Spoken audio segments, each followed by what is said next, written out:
lambat ya antar slide. Iya dok, maaf dok, Atau suaranya kenapa? juga, suara dokter juga putus-putus dok, suaranya juga lambat dok.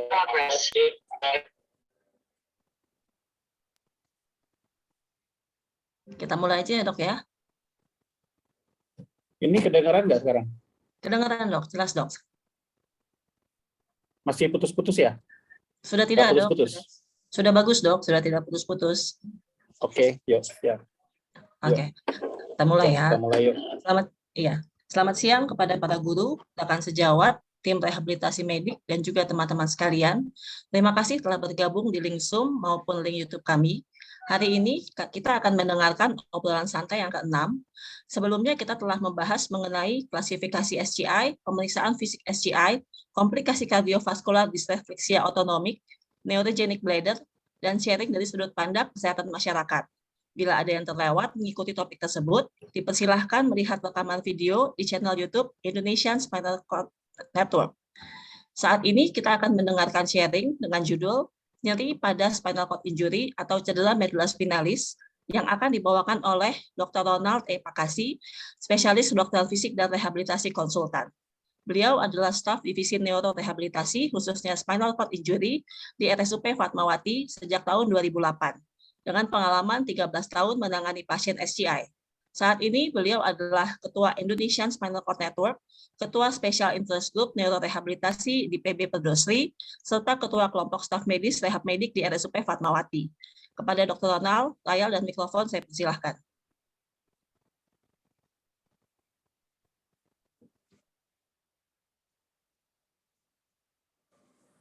Ya, terima kasih. Assalamualaikum warahmatullahi wabarakatuh. Ya, pada kesempatan ini saya akan mencoba membawakan satu topik yang sering banget menjadi isu di lapangan dan sering menjadi pertanyaannya ya, karena masalahnya ini kasus spinal cord injury merupakan hal yang berlangsung lama dan seringkali pendaftarannya kompleks dan mudah memecahkan. Saya akan coba beberapa poin yang untuk kita mudah-mudahan bisa melakukan penanganan seperti ini. Pointers apa yang harus kita pikirkan terlebih dahulu? Oke, jadi kalau dari definisi nyeri yang terakhir ya 2019 adalah suatu pengalaman sensoris dan emosional yang tidak disukai. Saya mau menekankan, kita lihat definisi umumnya 2015 unpleasant atau tidak menyenangkan. Tapi kalau 2019 aversion, yang artinya tidak disukai. Yang secara umum disebabkan oleh atau menyerupai penyebab kerusakan jaringan aktual atau potensial. Jadi ini suatu pengalaman yang murni subjektif secara emosional. Nyeri di sini lebih luas lagi, bukan hanya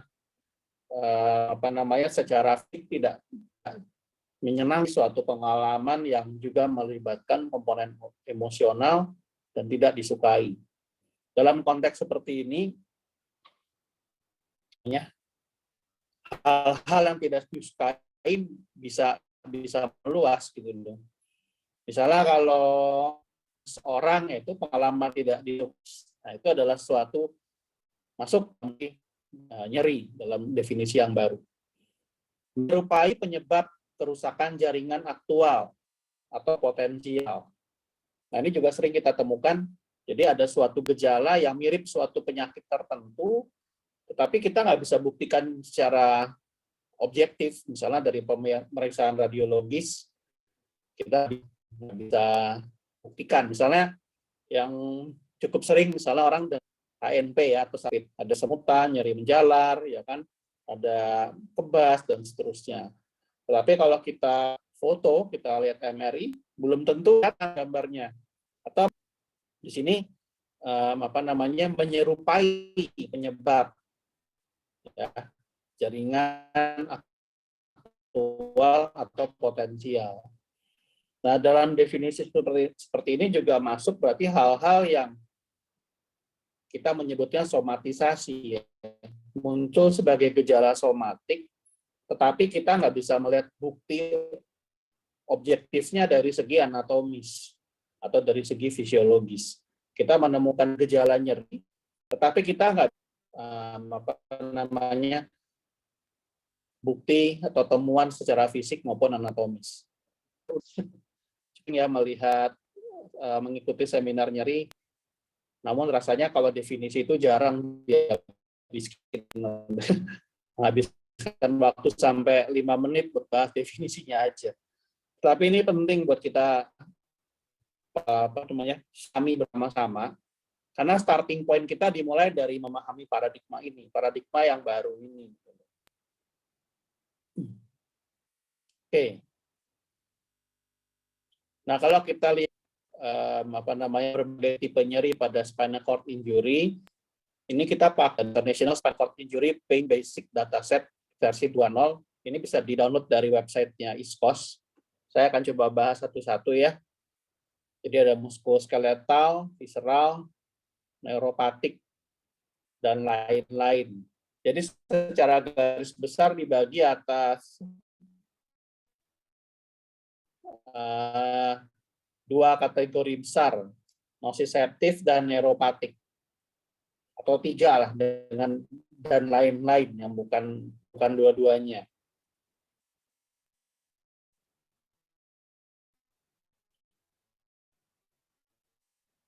Oke, kita lihat yang pertama, nyeri muskuloskeletal atau nociceptif cukup mudah mengidentifikasi karena dia terjadi pada area fungsi intak pada fungsi sensorisnya intak, ya. Kedua, berasal dari struktur muskuloskeletal, dari tendon, ligamen, jaringan lunak, dari diskus, kapsul, dan seterusnya.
Oke.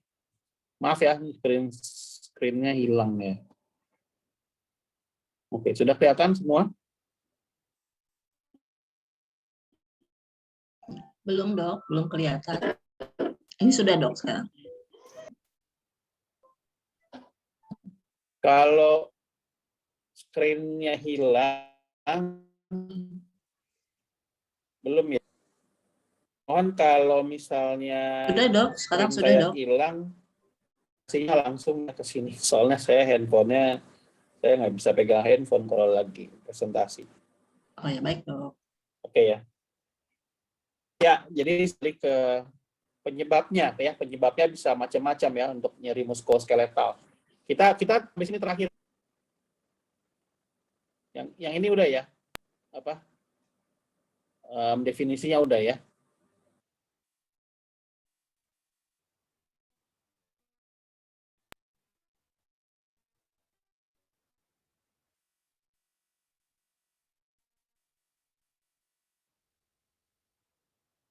Penyebabnya bisa jadi bisa akibat imobilisasi, akibat latihan fisik, overuse ya pada saat misalnya transfer, latihan activity of daily living, penggunaan kursi roda dan seterusnya.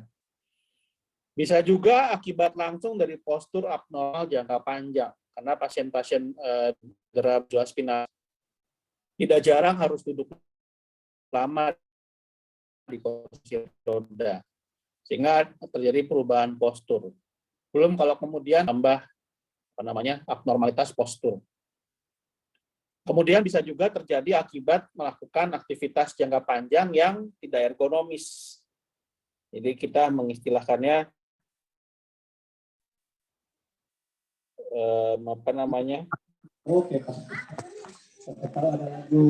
mechanical disadvantage. Jadi melakukan aktivitas yang tidak sesuai dengan postur yang seharusnya. Misalnya kalau orang pendek, aktivitasnya diinginnya dari posisi yang enak gitu loh. Nah, itu adalah aktivitas yang mempunyai mechanical disadvantage. Ya.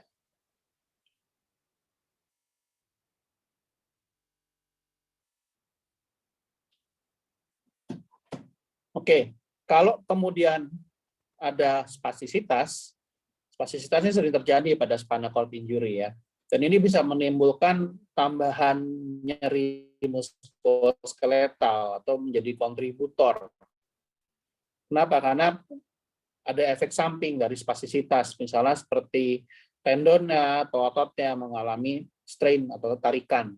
Ada nyeri yang sifatnya sensitasi ke sentral atau perifer, ini bisa memperberat efek nyeri muskuloskeletalnya. Jadi kalau misalnya kemudian orangnya menjadi hipersensitif, atau mungkin ada nyeri lain, misalnya neuropatik, nah ini nyeri yang muskuloskeletalnya bisa dirasakan lebih berat. Nah ini ada karakteristiknya, jadi tajam bisa tumpul. Namun yang seragam adalah sensasi nyeri ini dipengaruhi oleh pergerakan daerah yang dikeluhkan. Jadi salah satu pemeriksaannya adalah kalau kita provokasi dengan gerakan, harusnya nyerinya bisa muncul. Tapi kalau nyerinya nggak muncul, ya kita mesti mikir, jangan-jangan nyerinya bukan nyeri muskuloskeletal. Sebenarnya kalau di lapangan, kadang-kadang sensasi nyeri itu nggak jelas gitu loh. Jadi kalau dari pengalaman sensoriknya doang, nyeri antara muskuloskeletal sama neuropatik ini agak susah dibedakan. Karena bisa aja gambarannya kayak neuropatik, tapi sebenarnya dia muskuloskeletal and vice versa ya. Dan sebaliknya. Jadi nggak berarti kalau misalnya ranahnya kesemutan itu harus miliknya muskuloskeletal. Ini memang jadinya agak susah nih bedakannya. Jadi kita benar-benar mesti cari yang benar. Makanya salah satu caranya dengan memprovokasi dengan gerakan-gerakan yang menurut estimasi kita menimbulkan nyeri di daerah yang bersangkutan. Nah, kalau kayak gitu kemudian tidak timbul nyeri, misalnya kita lakukan stretch test, tidak timbul nyeri, ya jangan-jangan memang bukan nyeri muskuloskeletal gitu. Jadi bukan masalah deskriptor nyerinya, tetapi karakter pertama adalah dia harus dipengaruhi oleh pergerakan. Ya, dia bisa juga menimbulkan nyeri tekan kalau kita palpasi, dan salah satu ciri yang penting adalah dia respon dengan obat antiinflamasi. Jadi jangan ragu dalam mendiagnosis, kadang-kadang diperlukan pemberian obat dulu untuk mendiagnosis. Dan itu lumrah aja ya dalam terapi farmakologi ya. Pemberian antiinflamasi itu adalah salah satu cara untuk menyingkirkan kemungkinan diagnostik yang lain. Nah, lebih bagus lagi adalah kalau kita bisa buktikan secara radiologis, misalnya dengan USG atau MRI, sehingga kita bisa konsistensi yang ditimbulkan dengan struktur secara anatomis. Ya, contoh nyeri muskuloskeletal banyak, ya, nyeri mekanikal, fraktur akibat cedera otot, ya, sindrom overuse pada tendon, misalnya bahu, spasme otot, cedera atau tear, ya, ini salah satu bentuk nyeri muskuloskeletal yang cukup sering terjadi mengikuti spinal cord injury.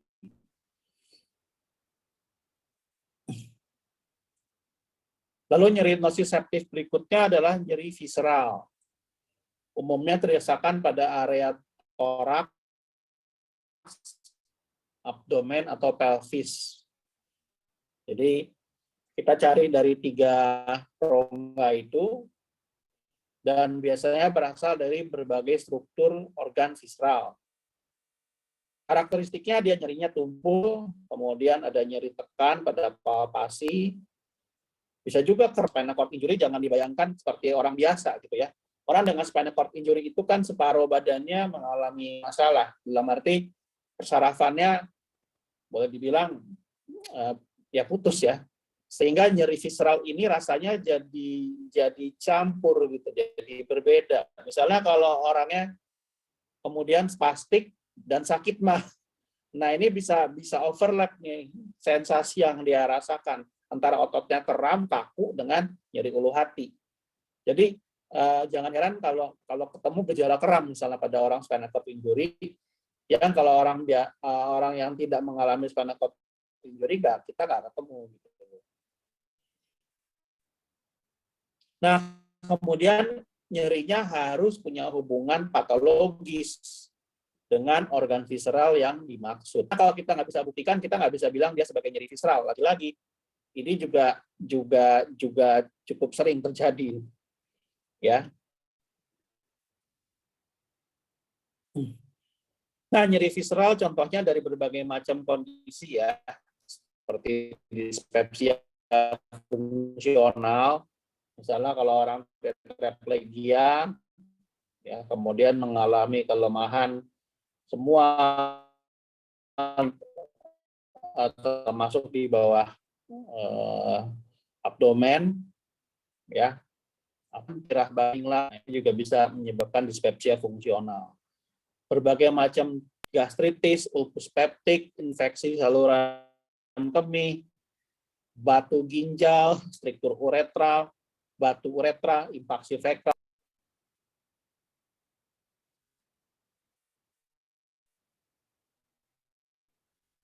Nah, di sini yang kita harus hati-hati. Kita harus buktikan dulu memang nyeri visceral mempunyai patologi, mempunyai sumber yang bisa kita lihat secara objektif, baik pemeriksaan fisik maupun penunjang. Ya, penunjang misalnya kita USG atau CT scan. Kita bisa buktikan endoskopi adalah bagian dari penunjang. Laboratorium, misalnya kita buktikan ada ISK atau enggak dengan memeriksa urinalisa atau kultur. Nah, kalau semua pemeriksaan yang kita lakukan sudah maksimal, dan kita nggak bisa buktikan ini secara patologis bahwa ini benar-benar suatu sumber dari visceral, hati-hati. Jangan-jangan ini bukan nyeri visceral, tapi nyeri neuropatik. Ya, sebenarnya nggak aneh bahwa visceral, karena kan mereka mempunyai dermatom yang yang kurang lebih sama dengan dermatom spinal gitu. Dan kalau kemudian pemeriksaan objektifnya negatif semua, salah satu caranya adalah dengan melakukan scratch test atau tes gores. Nah, itu kalau kita gores misalnya dari daerah visceral yang dia keluhkan, terus mengikuti jalur dermatomnya, misalnya epigastrium ya kita gores terus sampai mengikuti dermatomnya di belakang. Nah, itu kita bisa lihat tuh, si tampilan kulitnya biasanya lebih merah, lebih hiperemis. Ya, itu adalah suatu keterkaitan dermatomal antara organ visceral dengan saraf tepi, dengan saraf sensor. Jadi bisa aja gejala nyeri visceral itu adalah suatu manifestasi nyeri neuropatik. Tetapi ingat bahwa ini ditegakkan secara eksklusif. Artinya semua pemeriksaan objektifnya harus dilaksanakan dulu. Kalau enggak, tentu kita masih mencurigai organ visceral supaya nggak kecolongan.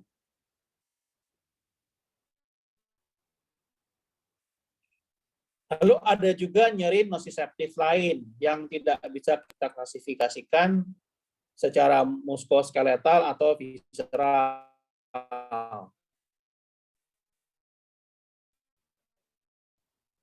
Ya, misalnya nyeri kepala, nyeri gigi, atau nyeri pada ulkus.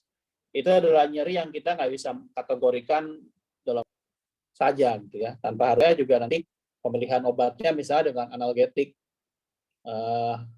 saja, gitu loh. Beda kalau misalnya muskuloskeletal ya, kita berikan antiinflamasi. Kalau misalnya visceral, kita berikan obat sesuai patologinya. Ya, nanti kita bahas lebih lanjut. Nah, yang berikutnya ini yang agak menantang ya, adalah suatu nyeri neuropatik. Nah, kalau dalam spinal cord injury, nyeri neuropatik ini punya manifestasi dalam pola segmental. Ya, kemudian kriteria nyeri neuropatik pada spinal cord injury adalah kalau ada lesi atau penyakit yang mengenai spinal cord atau akarnya atau radix. Di luar itu sebagai nyeri neuropatik, walaupun gejalanya mirip. Karena nanti ada banyak nyeri neuropatik lain non spinal cord. Jadi salah satu kriteria penting adalah sih pada spinal cord. Kita nggak usah bingung. Cuman kadang-kadang yang kita lihat ada gejala nyeri neuropatik seperti spinal cord, tapi kita nggak bisa lihat secara objektif. Misalnya kalau pada kasus spinal cord injury without radiological abnormality, ini agak susah nih. Itu istilahnya SIWORA ya, spinal cord injury without radiological abnormality.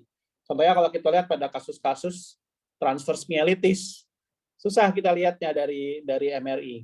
Tetapi dia ada spinal cord injury jelas, ada neurological level yang bisa kita tentukan, gitu loh.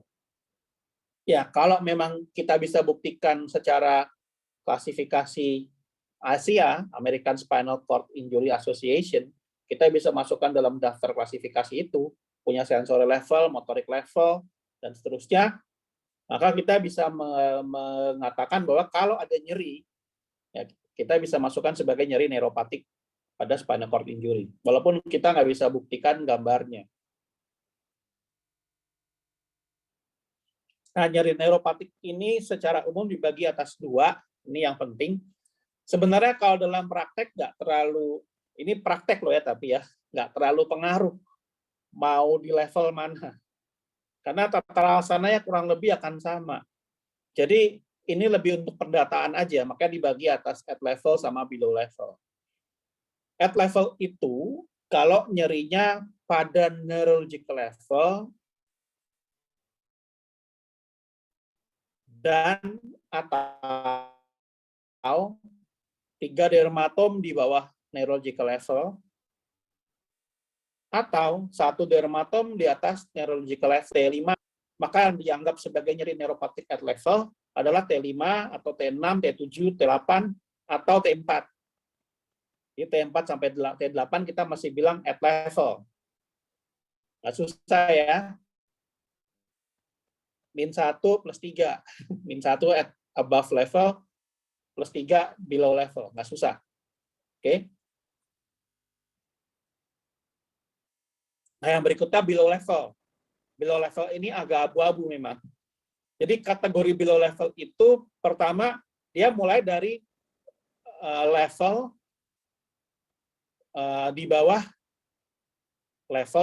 3 level di bawah neurological level. Jadi kalau secara gamblang mulainya dari 4 level di bawah neurological level. Gampangnya gitu aja. Jadi kalau dia level T5, yang dianggap below level adalah T9. Tetapi yang juga masuk dalam kategori below level adalah kalau dia juga melibatkan 3 level di bawah neurological level. Jadi Kalau kemudian neurological level T5, maka kalau T9 ada nyeri dan pangkalnya dari T6, maka kita masih bilang T6 sampai T9 adalah below level neuropathic pain. Kenapa? Karena ada unsur T9 di situ. Jadi bisa aja dia mengalami nyeri dari T6 sampai T12. Ya kita bilangnya tetap below level. Karena ada komponen level keempat di bawah neurological level. Ya. Kalau kita definisi awalnya kan lesi di bawah 3 level di bawah neurological level. Itu bingung ya. Pusing. Gampang aja. 4 level di bawah neurological level. Minimal. Ya, jadi kita jangan bingung-bingung. Tetapi ya kembali sih sebenarnya klasifikasi ini ya kalau dalam pengobatan nggak terlalu pengaruh karena pengobatannya akan sama aja. Tetapi dengan klasifikasi ini kita bisa melaporkan kemungkinan 2 jenis neuropathic pain pada pasien yang sama. Kenapa enggak? Kita boleh aja melaporkan ada neuropathic pain di T5 dan T10 misalnya. Ya boleh. Karena kemudian apa? Kita bisa melaporkan 2 jenis neuropathic pain. Yang satu misalnya rasanya bakar, yang satu rasanya ikat, berbeda. Walaupun mungkin obatnya sama. Ya, jadi ya lagi-lagi ini untuk pencatatan aja sebenarnya. Ya. Nah, deskripsi nyeri neuropatik memang sedikit berbeda dengan muskuloskeletal, ya. Tetapi jangan salah, kadang-kadang feature-nya overlap. Nah, kalau kayak begini, kita juga boleh loh melaporkan 2 jenis nyeri pada satu kasus. Jadi ada neuropathic pain plus musculoskeletal pain. Kalau kita bisa pisahin secara jelas, kita boleh laporkan dalam dua nyeri. Kenapa kita boleh laporkan? Karena kemudian makanya pastikan dulu sumbernya dari mana. Nah, kalau neuropatik yang klasik ya rasanya panas, kebakar, semutan, ditusuk-tusuk, seperti ketusuk jarum, seperti diremas-remas, rasa dingin, seperti kena listrik atau seperti linu. Ya. Kemudian biasanya ada perubahan sensoris ya di daerah tersebut, bisa alodinia, bisa hipoalgesia atau hiperalgesia. Ya. Kemudian dia bisa satu sisi atau unilateral, bisa juga bilateral, 2 sisi.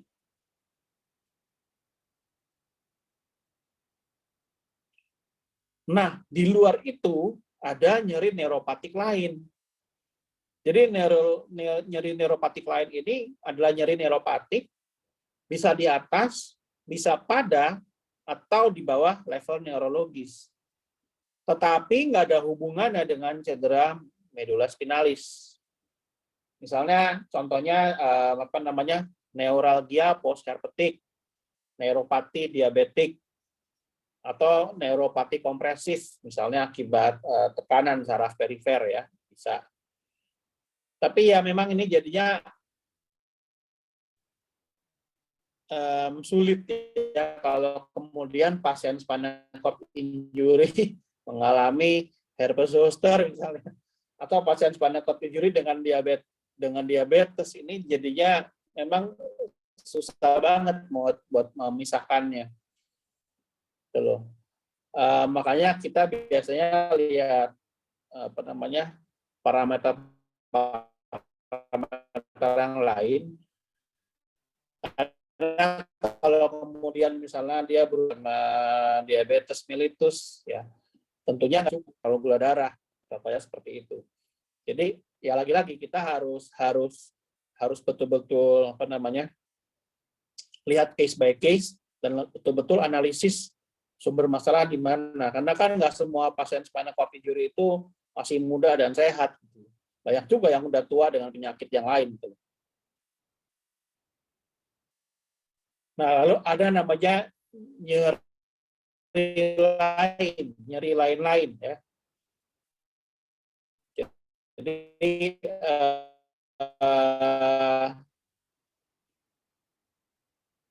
kita nggak bisa mengklasifikasikannya dalam nyeri neuronik atau muskuloskeletal atau visceral. Kita nggak bisa identifikasi sumber yang jelas. Kita nggak bisa ketemu tama tekukan saraf yang jelas. Dan seringkali nggak ada hubungannya dengan spinal secara temporer maupun secara mekanis. Coba susah untuk diketahui atau ya yang sering kita dengar CRP ditegakkan karena banyak yang kita mau singkirkan. Sistitis misalnya ya itu agak sulit untuk apa namanya untuk diidentifikasi. Kemudian dan yang kemudian membuat ini jadi penyulit adalah pada spinal cord injury kan perbedaan sensasinya nggak sama dengan orang biasa. Ada kerusakan saraf spinal. Di satu sisi apa namanya yang ada di bawah lesi hipestesi ya, tetapi kemudian ada nyeri di situ. Dan nyerinya sifatnya diffuse, blur. Kita nggak bisa membuat diagnostik misalnya makin sulit. Misalnya nyeri pada irritable bowel syndrome, tapi level cederanya T6. Ya kan semua di bawah abdomen logikanya hipestesi. Lalu gimana kita ketemunya irritable bowel syndrome? Ini yang sering jadi challenge gitu loh. Oke, saya nggak akan bahas mekanismenya dulu supaya kita efisien waktu. Ya, mari kita langsung skip ke arah assessment dan tata laksana. Assessment ini adalah tantangan yang apa namanya harus kita pecahkan dulu sebelum memberikan tata laksana karena nanti konsekuensinya banyak. Pertama, kita harus nilai lokasi dan sumber nyeri. Kita harus berani menegakkan dari mana asalnya. Kemudian deskripsikan sensasinya, tentukan tipenya, apakah dia muskuloskeletal, visceral atau neuropatik ya. Kemudian derajat beratnya. Ya. Ini nanti ada formnya dari ISPOS yang bisa kita pakai di status. Kami di Fatmawati udah pakai soalnya. Kemudian kita coba cari pencetus, hal-hal yang memprovokasi atau memperberat, ya. Apakah nyerinya sekunder akibat sesuatu atau primer nyeri yang spontan, nyeri yang muncul tanpa penyebab. Kemudian bagaimana interferensinya kepada aktivitas fungsional. Apakah nyeri kemudian mengganggu aktivitas? Ini yang juga menarik. Bagaimana nyeri kemudian mempengaruhi kondisi emosional pasien. Ini kita suka lupa nanya nih kadang-kadang. Padahal ini sering jadi keluhan. Apalagi kalau kemudian pasiennya datang udah nyeri kronik. Nomor satu jangan-jangan ini yang dia sebut masalah emosionalnya dulu. Ya, dan seringkali mengubah kondisi psikologi pasien secara apa ya? Persisten gitu loh. Lama waktunya. Dan ini cukup sering ya kalau kita lihat nyeri neuropatik pada spinal cord injury yang kemudian berlangsungnya terus-menerus, sehingga kemudian orang tersebut jadi putus asa, jadi patah semangat, dan seterusnya. Dan ini penting, kenapa? Karena terapi kita bisa nggak sukses, bisa nggak optimal, hanya gara-gara persepsinya berbeda, hanya gara-gara perspektifnya pasien berbeda. Ya, misalnya pasien datang ke kita, wah ini rujukan nih, udah pasti canggih dokternya, ekspektasinya jomplang gitu, dia ekspektasinya kalau udah ketemu si dokter nyerinya jadi 0, ternyata nggak bisa, ya, kan? Ternyata nggak dapet, dan akhirnya dia kecewa dan akhirnya malah tambah sakit. Ini apa namanya nggak jarang terjadi di lapangan ya. Pasien datang satu kali terapi kemudian sembuh total, taunya enggak, terus dia kecewa kan. Kondisi ketahui di awal dalam pertemuan pertama, dan kita antisipasi supaya apa? Kita juga harus memberikan mental support buat profesi kita supaya pasien tahu ekspektasinya sejauh mana dan dia bisa. Kemudian kan rencana pemeriksaan penunjang ya, bisa radiologis, bisa laboratoris. Lalu kemudian kita berikan tata laksana sesuai kausa atau etiologi. Ya, ini gampangnya pakai singkatan ya, COLSPA ya. Ini dari Joint Commission of Accreditation of Healthcare Organization ya.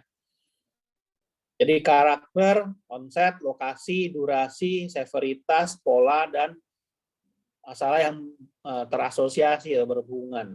Ya, ini nanti kurang lebih sama ya.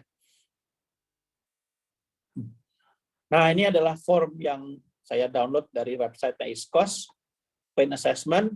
Ya, di sini kita bisa bertanya sudah berapa lama, kemudian bagaimana dia mengganggu aktivitas, bagaimana mengganggu mood, bagaimana mengganggu kemampuan tidur, apakah tidurnya berkualitas atau enggak. Kemudian ada berapa masalah yang dihadapi pasien.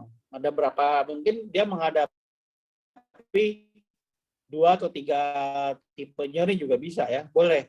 Nah, di sini kemudian kita deskripsikan. Kemudian kita bisa bikin mapping ya dari anggota tubuhnya, kita kasih tanda ya, mana-mana yang nyeri, apakah below level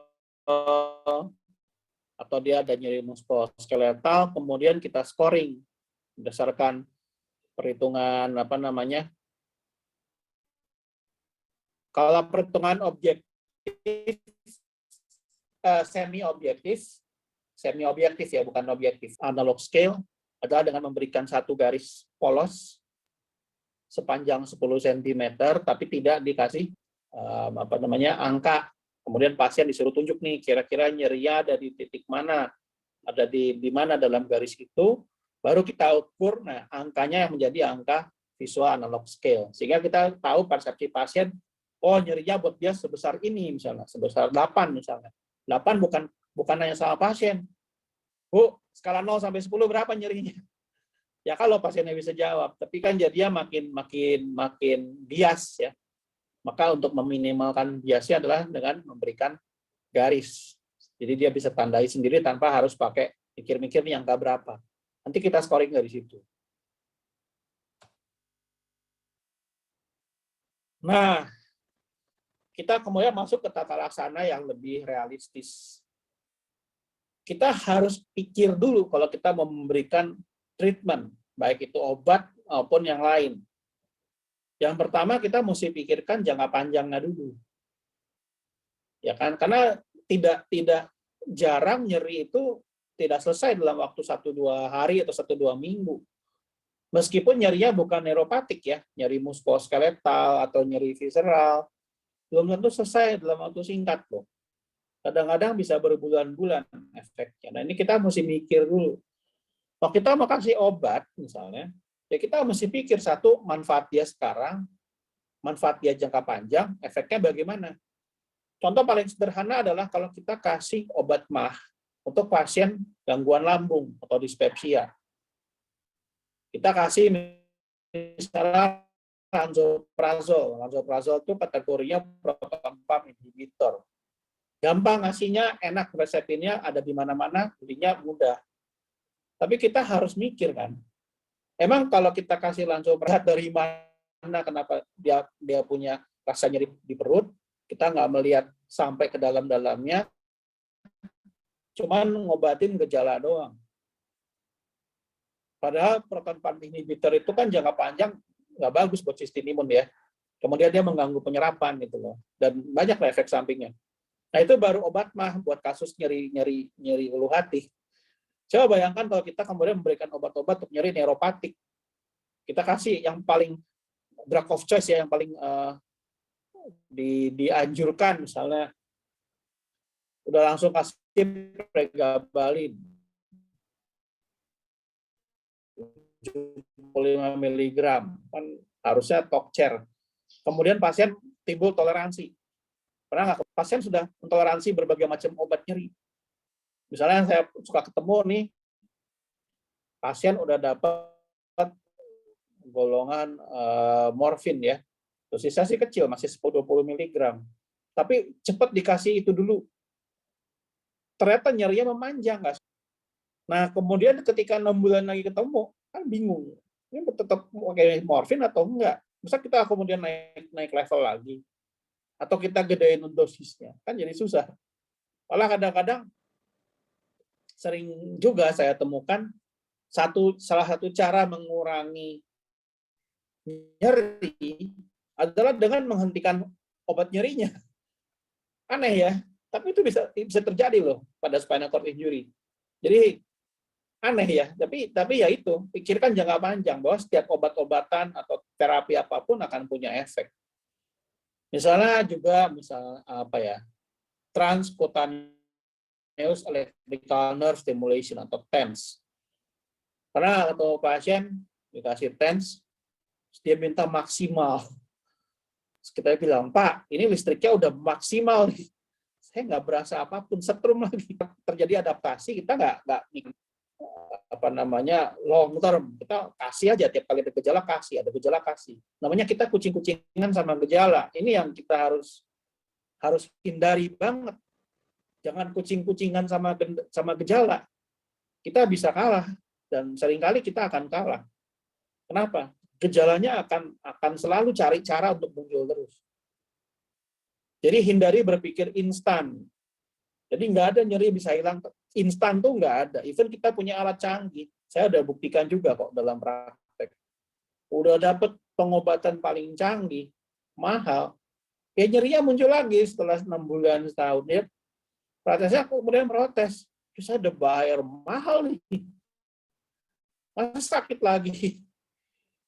Ya karena dari awal nggak pernah dijelaskan tentang nyerinya seperti apa, ekspektasinya seperti apa, kemudian nanti jangka panjangnya akan bagaimana, kemudian kalau misalnya diberikan treatment, apa yang dia harus antisipasi, itu suka skip itu. Kenapa? Kita sibuk kucing-kucingan sama gejala. Pokoknya segera mungkin pasiennya ini deh, nyerinya hilang deh, entah gimana caranya. Ya nggak bisa begitu. Ya, kita akan bingung sendiri nantinya. Jadi pemberian obat itu harus indikasinya sangat kuat. Kemudian pertimbangannya harus rasional juga. Jadi jangan cuma pakai gejala A, tembak obat B. Gejala B, tembak obat C. Ya. Indikasinya harus betul-betul kuat, kemudian pertimbangannya juga harus rasional.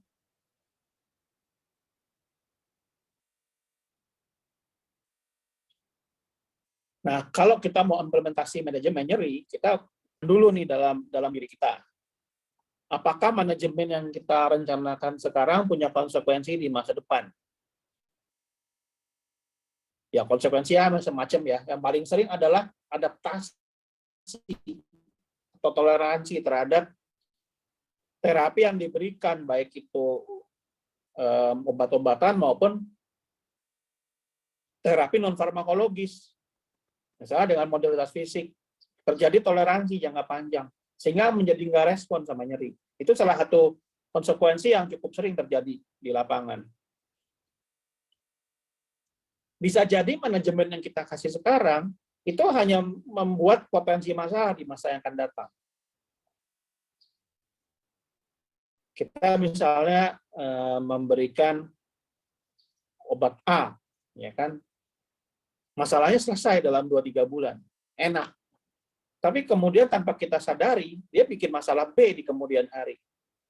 Misalnya ya, kalau yang sering nih, misalnya orang spastik, terus kita kasih tizanidin jangka panjang. Tizanidin memang bukan drug of choice untuk spastisitas, tapi affordable. Kita pernah mikir nggak kalau kita kasih dalam 2-3 bulan, kita periksa fungsi ginjal, fungsi hati, terganggu nggak? Berapa dari kita yang mengevaluasi fungsi ginjal, fungsi hati pasca pemberian obat lama? Ya kan? Itu adalah konsekuensi. Ya kan? Kita misalnya untuk memberikan obat antiinflamasi, kita tahu punya efek samping obat mah. Ya kan? Kita kasih obat mah, masalah selesai, obatnya bisa diminum. Berapa banyak dari kita yang kemudian setahun kemudian periksa USG abdomen atau endoskopi, ya kan? Ada tupak nggak di situ, ya kan? Atau kita melihat kekerapan berapa kali nih orangnya makin infeksi nih dalam setahun nih, makin sering nggak, ya kan? Kita sering ngasih obat, tapi kita nggak memikirkan potensi konsekuensinya di masa depan.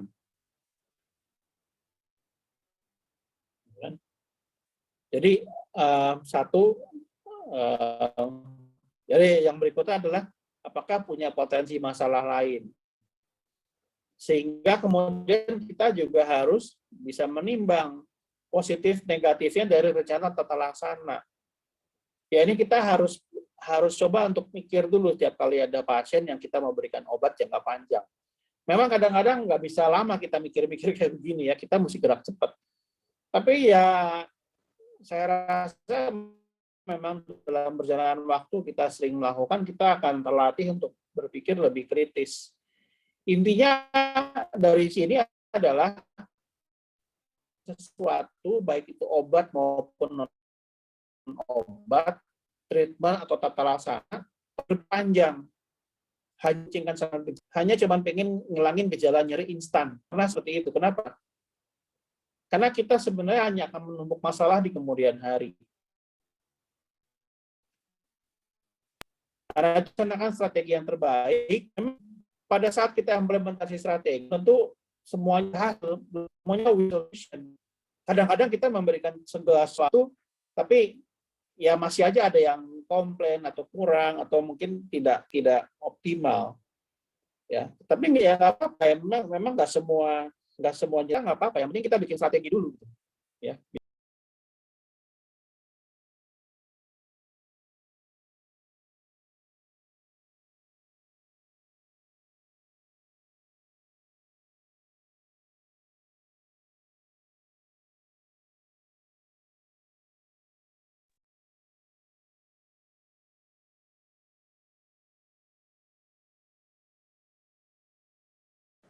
Waduh, putus lagi ya.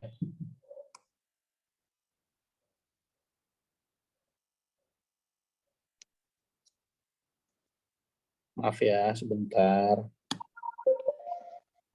Ini udah kelihatan? Udah kelihatan? Belum kelihatan. Belum.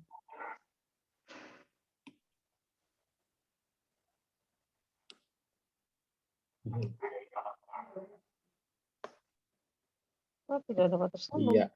Maaf ya, suka kelempar.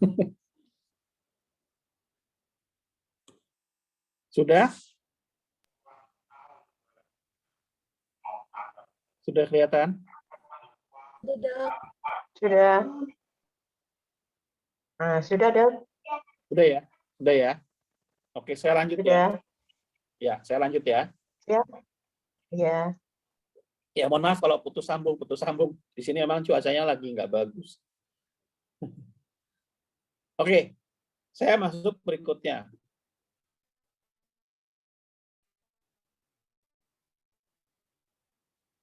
Prinsip manajemen nyeri. Ya. Lebih baik pendekatannya adalah pendekatan teamwork. Jadi kita melibatkan banyak unsur di sini. Ya, yang saya amatin pendekatan one man show itu juga kadang-kadang nggak berhasil mengobati nyeri.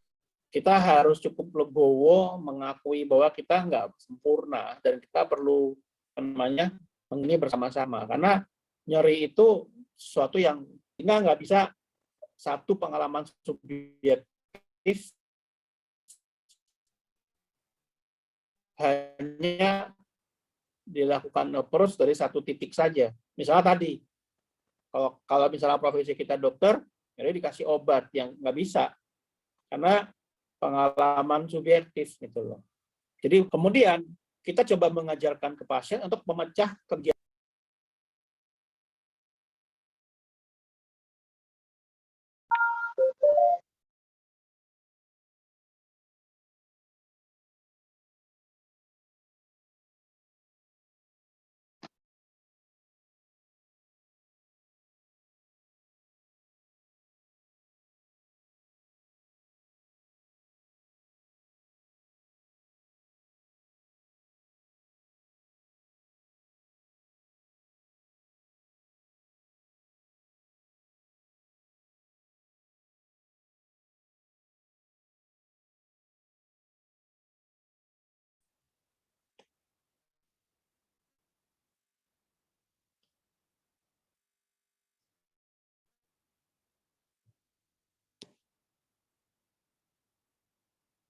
Keputus lagi ya, maaf.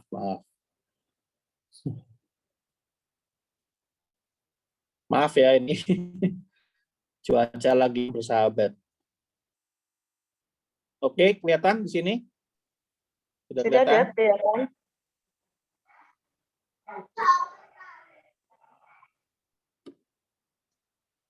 Ya. Sampai yang kedua ya. Jadi semua aktivitas itu kita bagi-bagi. Jadi jangan semua sekaligus supaya nggak ada kelelahan dan tidak memprovokasi nyeri. Dan dari situ pasien diajarkan untuk membuat prioritas aktivitas. Mana yang paling penting dan paling mudah untuk dikerjakan duluan. Nah, kadang-kadang memang ada hal-hal yang mesti didelegasikan ya. Kita minta orang untuk membantu gitu loh. Ya apa boleh buat, kalau misalnya lagi nyeri kan kita nggak bisa paksa. Dan yang perlu lagi adalah bagaimana membuat suatu perencanaan waktu yang baik. Sehingga kalau saya suka coba buat activity recall, coba bikin apa sih yang kamu bikin dari bangun tidur sampai tidur, ya pagi-pagi sampai malam tuh apa, coba di recall. Kemudian coba kita lihat distribusinya. Ini kamu paling sibuk di mana. Jadi seringkali orang tuh kayak gini lupa gitu, kabar atau nggak aware kegiatannya sering, sehingga nggak aware bahwa kegiatan itu sebenarnya memprovokasi nyeri. Karena misalnya sering saya tanya, sehari-hari ngapain? Oh biasa di rumah. Ya di rumah ngapain? Ya biasalah aktivitas rumah tangga, saya kan nggak kerja. Padahal di rumah tuh nyapu, ngepel, cuci piring, trika, itu kan aktivitas yang dia kerjakan dalam hari itu. Tapi karena sudah terlalu terbiasa, tidak aware bahwa aktivitas itu bisa memprovokasi nyeri.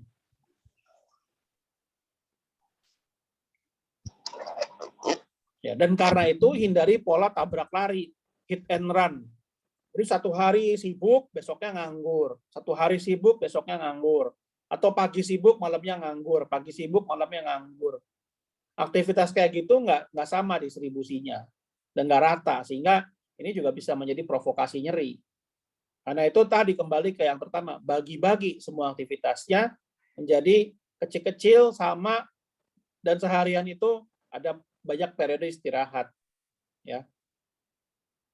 Nah, namanya nyeri, kita juga harus edukasi. Nyeri itu nggak selalu bisa hilang total, nggak selalu harus di bawah.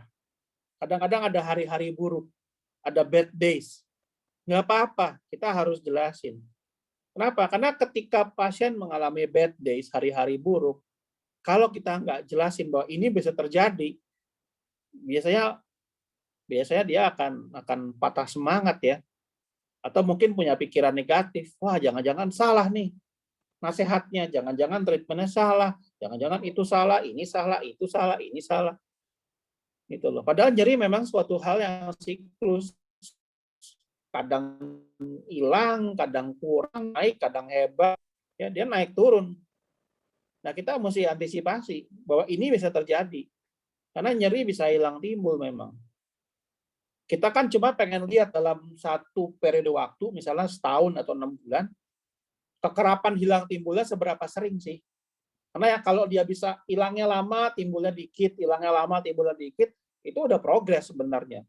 Dan seringkali orang nggak mengakui ini. Tidak sadar bahwa ini adalah satu progres. Kalau ditanya, nyeri udah hilang belum? Ya masih sama, masih begitu aja. Padahal sebenarnya kalau kita tanya lagi benar-benar, udah nggak kayak dulu sih. Dulu tiap hari, sekarang 3 hari sekali. Lain itu kan. Mungkin masih sama-sama angka 8, tapi udah nggak sesering dulu. Nah, yang kayak gitu orang suka luput. Atau ekspektasi terlalu jauh. Misalnya angka nyerinya 8, dia ekspektasi 0, ya susah. Ya kan? Nyerinya gimana? Masih nggak berubah. Padahal kalau kita kejar, nggak kayak dulu rasanya sebenarnya.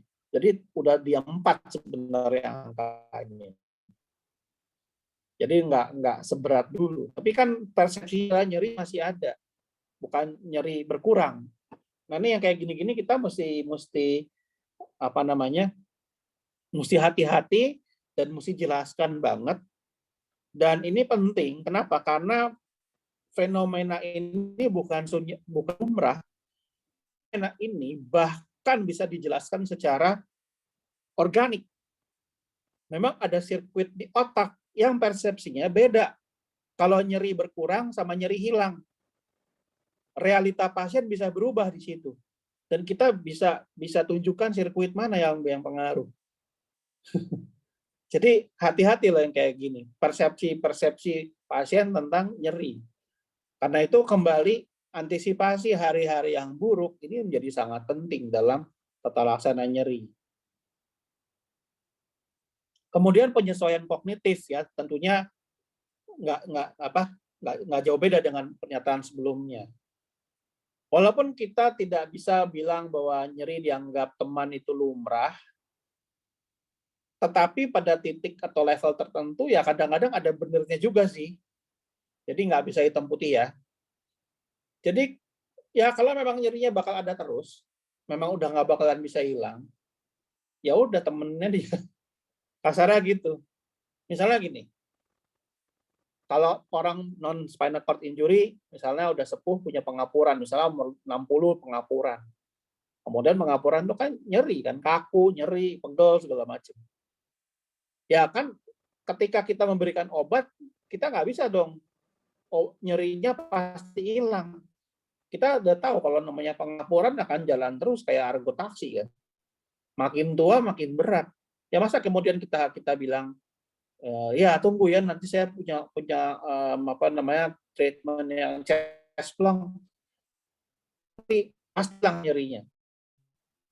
Kita berani janjiin kayak begitu. Enggak kan? Pada satu titik kita harus berani bilang bahwa ya ini emang mungkin nggak bisa hilang total, berkurang bisa, aktivitas oke, tapi nggak bisa belum tentu.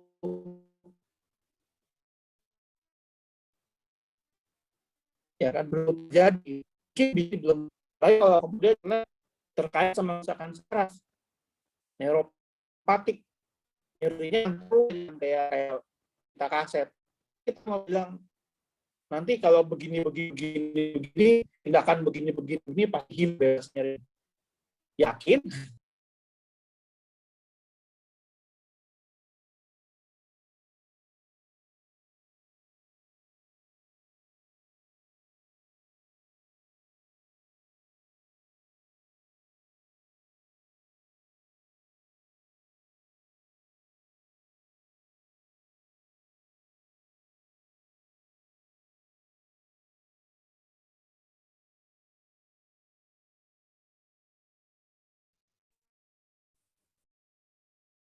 Maaf ya, putus lagi, banyak ujian hari ini rupanya. Sabar. Teman-teman, bersabar. Di luar soalnya mendung ini. Sehingga sinyal di rumah saya nggak stabil. Oke.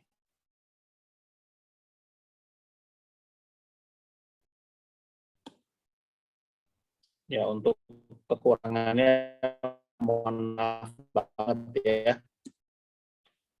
Ya, rekan sudah terlihat. Jadi ini namanya adaptif kognitif. Kita berteman dengan nyeri, berteman. Lagi saya katakan tidak hitam putih semua nyeri dianggap teman, tetapi juga tidak terlalu ekstrim semua nyeri. Ya, jadi kita coba dulu menangani nyerinya, sisanya ya dianggap temen deh. Pokoknya bisa aktivitas, sehingga kemudian fokusnya kita geser dan kalau nyeri hilang, mendingan dia fokus apa yang bisa dia lakukan dalam kehidupannya. Apakah aktif, apakah ada kontribusi yang baik yang bisa dia lakukan, ketimbang nungguin.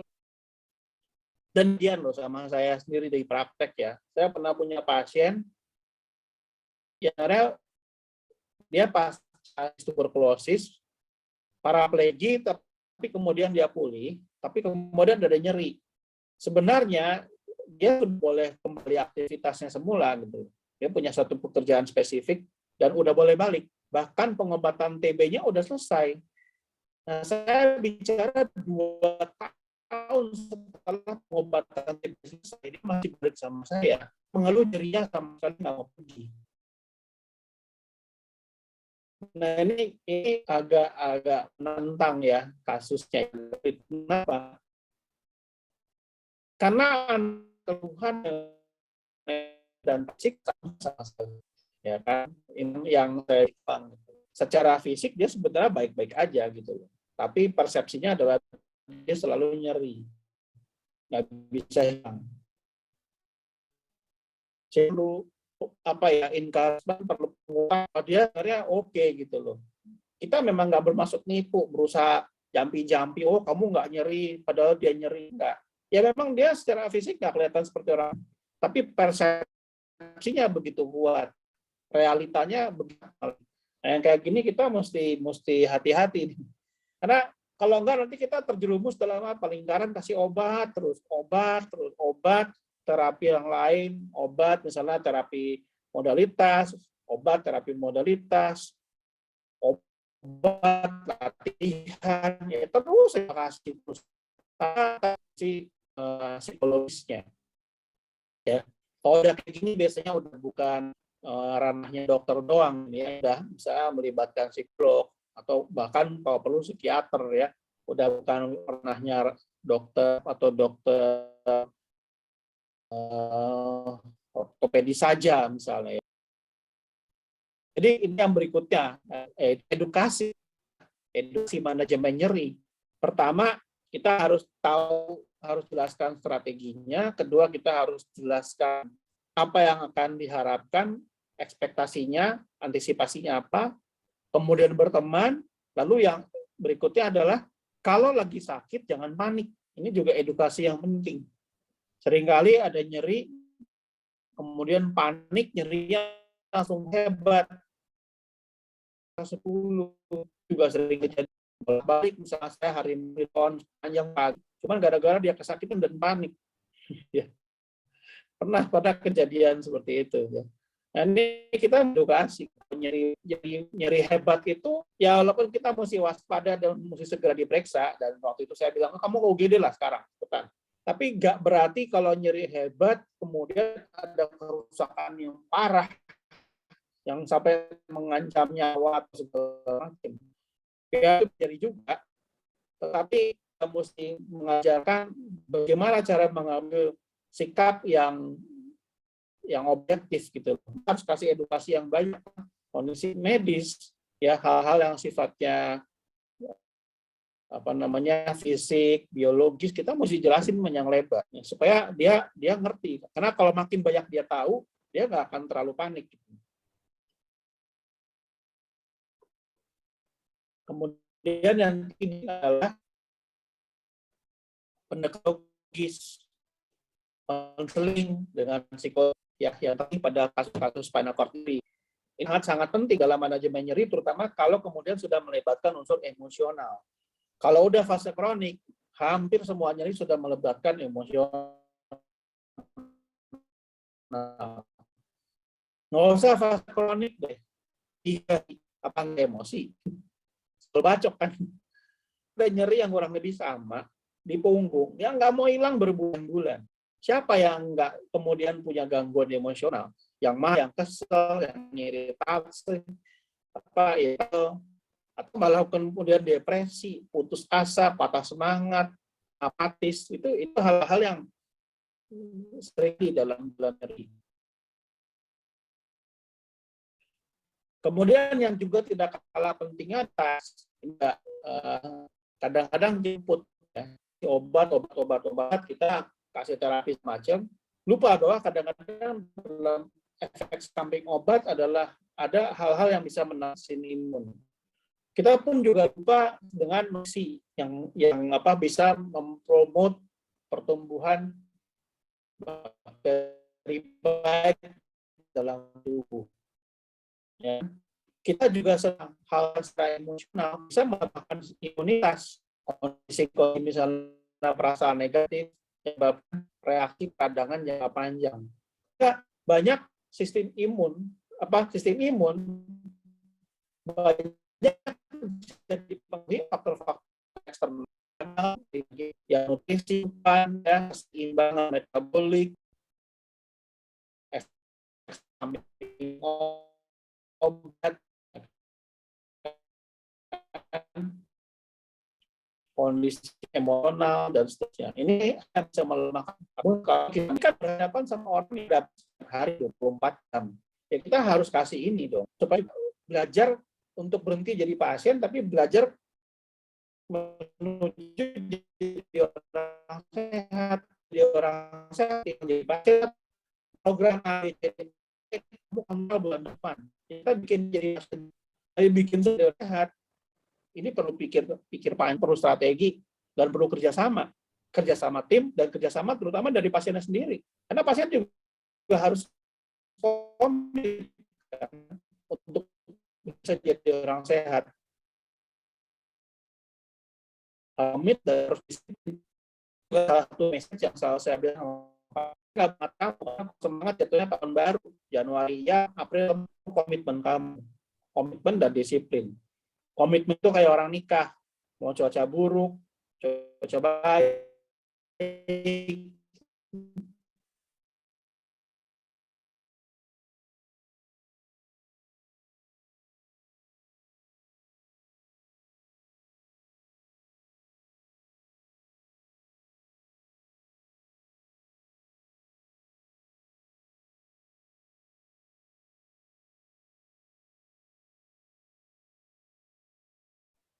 ya putus lagi. Ini saya mesti masukin koin kali ya, supaya nggak putus. Maaf ya.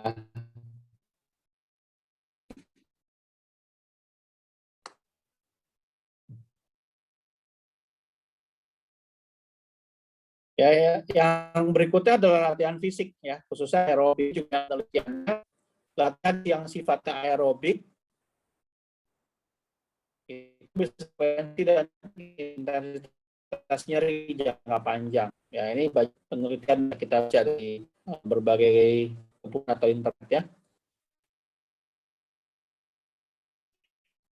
Kemudian menolong pasien menyeri, ada persepsi. Ya, kita harus sama pasien memahami dan percaya bahwa nyeri bisa diatasi. Kita percaya pasien yang enggak, harus sama percayanya seimbang. Nyeri bisa diatasi, saya nggak bilang ya. Nyeri bisa diatasi. Diatasi itu ya area ada up and down, ada hilang timbul, ada hebat,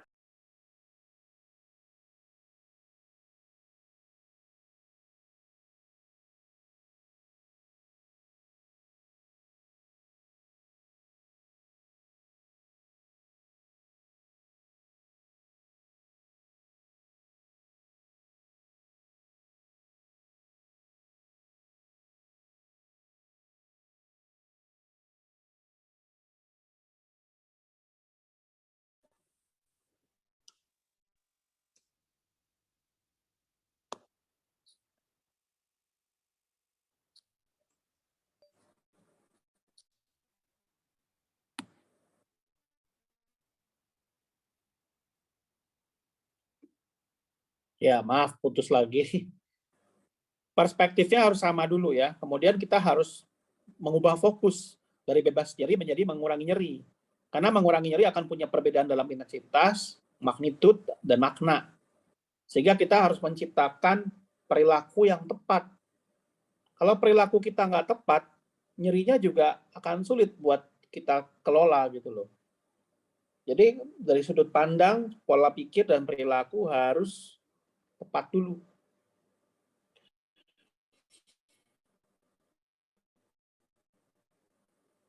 Kemudian ya kita juga harus belajar untuk menempatkan diri nggak sebagai proaktor, planner, guru, konselor, pemain tim, dan seterusnya. Peran kita ke pasien ini banyak. Kita harus cair sama pasien. Ya. Kemudian kita juga di lain pihak juga kita sendiri juga harus menjaga jangan sampai ikut terserap terlalu jauh ya dalam kehidupan. Namanya counter transference kalau dalam istilah psikologi. Ya kita juga harus menjaga kesehatan dan fisik kita. Harus jaga mental kita juga supaya sehat. Ya jadi kita harus tahulah cara menempatkan diri yang benar. Kenapa? Karena kalau orang udah kesakitan lama ini jadi intens banget. Keluhannya jadi intens, perasaannya juga jadi intens. Kita bisa capek banget kalau kita juga ikut terserap. Kemudian dalam memilih obat, tetapkan etiologi yang jelas dulu. Jangan main kasih obat. Kalau misalnya dia inflamasi, pilihannya antiinflamasi dan steroid atau steroid. Kalau dia spasme, kita bisa kasih masa relaksan. Kalau misalnya dia nyeri yang nggak terlalu jelas, kita kasih aja analgetik sederhana. Misalnya paracetamol atau ibuprofen. Ya kan?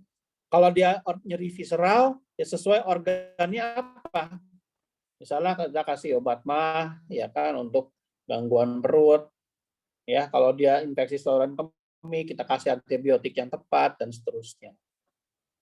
Kalau neuropatin atau pregabalin, diikuti oleh trisiklik antidepresan seperti amitriptilin atau SSRI seperti fluoxetine. Kalau nyerinya hebat, misalnya nyeri akibat metastasis ya, kita bisa memberikan opioid ya atau fentanyl kalau dia hebat sekali. Dan kita bisa memberikan tambahan treatment untuk spastisitas kalau misalnya spastisitasnya menjadi salah satu kontributor nyeri. Untuk spastisitas sendiri pilihan obatnya ada beberapa ya, mulai dari yang paling mahal botox ya injeksi ya, sampai leoresal, tizanidin atau diazepam.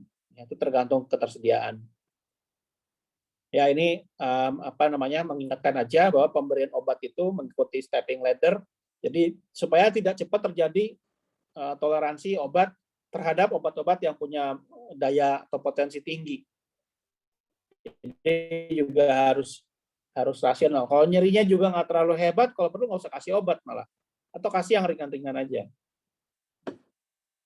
Nah, dalam memberikan terapi obat, ingat nyeri itu suatu tata laksana kompleks karena merupakan persepsi atau pengalaman subjektif. Jadi kita juga jangan naif, obat satu-satunya yang mengurangi nyeri. Kadang-kadang lebih efek placebo-nya kok. Pasien dapat resep, wow diobatin, nyerinya udah berkurang keluar dari ruangan dokter. Tar dulu tapi ya, ini nggak laku kalau untuk pasien jangka panjang. Sehingga kita mesti berpikir tentang efek obatnya secara biologis. Efek yang diharapkan apa, risiko versus manfaat apa, apakah hanya gejala nyeri yang menjadi sasaran, atau kita perlu kombinasi yang kita harus hati-hati interaksinya. Terutama kalau kemudian nyeri-nyeri yang mungkin bukan muskuloskeletal, tapi misalnya visceral, di mana kemungkinan penggunaan kombinasi obatnya banyak, apalagi kalau misalnya penyebabnya misalnya ada infeksi dan seterusnya ya. Ini kita mesti mikir banget kombinasinya. Ya. Jadi tapi nomor satu ingat, obat bukan satu-satunya. Karena yang kita obatin adalah persepsi. Kemudian kita juga mesti mikir mau berapa lama obat dikasih. Ya, taruhlah ini cuma kasus nyeri biasa. Kita juga mesti mikir, ini kalau kita terusin jangka panjang, ada efeknya enggak? Ya kan? Kemudian ada hal-hal yang kita mesti antisipasi nggak jangka panjang dalam pemberian obat-obatan. Kemudian pasien juga harus dapat informasi penuh tentang obat yang kita mau kasih. Jadi nggak cuma efek baiknya aja, efek sampingnya dia juga mesti tahu. Ya, fungsinya si obat jelas, efek samping yang kemudian dia bisa alami juga mesti tahu. Sehingga pasien juga nggak minum obat kayak beli kucing dalam karung ya. Kemudian kita juga mesti mikir, apakah kemudian pengobatannya akan dipatuhi, ya, apalagi kalau kemudian jangka panjang. Atau mungkin terlalu patuh, kita mesti mikir kebalikannya, bagaimana cara menghentikannya nantinya. Sehingga ini hal yang kita utarakan di depan ya. Kamu saya kasih obat untuk sekian waktu, harusnya gini. Ya kemudian next step-nya ini. Jadi saya nggak akan kasih terus jangka panjang sampai berbulan-bulan tuh enggak. Ya kayak gini kita mesti jelasin gitu. Kemudian yang penting adalah apakah obat yang kita kasih mempengaruhi kemampuan beraktivitas, baik secara positif maupun negatif. Karena kalau kemudian kita kasih obat antispastik, kita kasih diazepam, terus dia jadi ngantuk, jadi nggak bisa latihan, obatnya memberikan efek negatif kan, malah mengganggu dia gitu. Ya, dan yang paling penting juga, pasien bisa beli nggak kalau jangka panjang? Ini juga mesti dipikirin. Kita pengen kasih Lioresal, tapi Lioresal itu kan mahal. Kita perlu 6 tablet sehari misalnya. Ya nanti kalau dia udah minum 2 minggu masih spastik, gimana dia melanjutkan terapinya? Ada strategi lain atau enggak?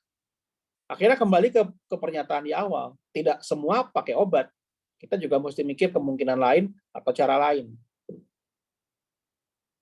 Kita juga bisa melakukan intervensi ya, ada macam-macam, mulai dari injeksi intraartikuler, resusitasi dan seterusnya ya.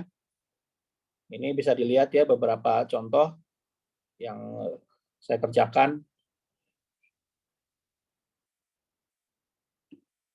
Ya.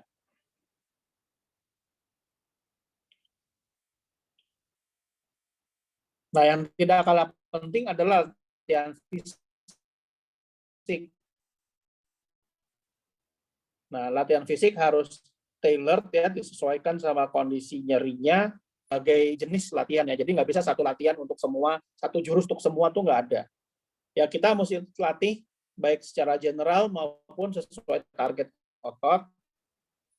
Kita juga bisa kalau memungkinkan latihan di air, ini banyak sekali manfaatnya. Latihan reedukasi postur, peregangan, penguatan. Ya campur ya, mix and match, mana yang penting, dan itulah di mana kita harus analisis sumber nyeri seperti apa, lokasi, dan hal-hal yang memberatkan, hal-hal yang perlu kita reinforce. Kemudian latihan berbasis aktivitas. Apakah kemudian kita perlu mengubah atau memodifikasi aktivitas dia ketika dia mengalami nyeri, sehingga tidak dipaksakan. Misalnya yang paling sering kalau transfer membuat sakit bahu, lalu apakah kita perlu memodifikasi cara transfernya dengan alat bantu? Ya, misalnya. Jadi apakah ada instrumentasi atau alat bantu adaptif?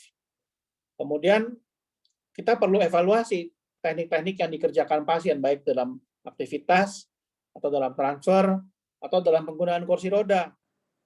Atau kalau misalnya dia bisa jalan, ya alat bantu jalan khusus. Ya. Kemudian kita mesti lihat pada lingkungan luar. Kita seringkali melihat di lingkungan dalam, wah kalau di koridor oke nih, lancar, cepat. Tapi begitu medannya berbatu-batu, medannya naik turun, beda tampilannya. Nah ini kita mesti hati-hati. Dan kalau memungkinkan kita bisa nggak modifikasi lingkungannya. Kalau misalnya ada dananya atau sumber daya yang cukup ya, misalnya rumah, tempat kerja, ya kita mesti lihat arsitektural barrier. Mungkin nggak kita modifikasi supaya mengurangi potensi timbulnya nyeri. Kadang-kadang nyerinya belum muncul karena pasiennya baru, tetapi nyerinya akan muncul karena ada arsitektural barrier di rumahnya yang kita nggak waspada. Misalnya mau masuk ke rumah ada undakan, tapi pasien kita nggak biasakan untuk berlatih ke arah sana. Nah ya, maka kita akan menghadapi kemungkinan nyeri di daerah otot bahu misalnya di kemudian hari. Jadi ya tadi dalam melakukan manajemen aktivitas, kita mesti betul-betul elaborasi apa yang paling tepat, yang paling real buat pasiennya. Ya, ini contohnya aja.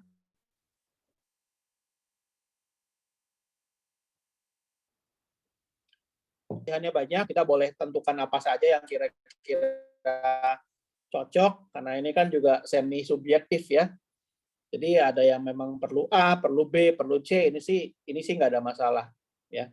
Kita tinggal tentukan aja.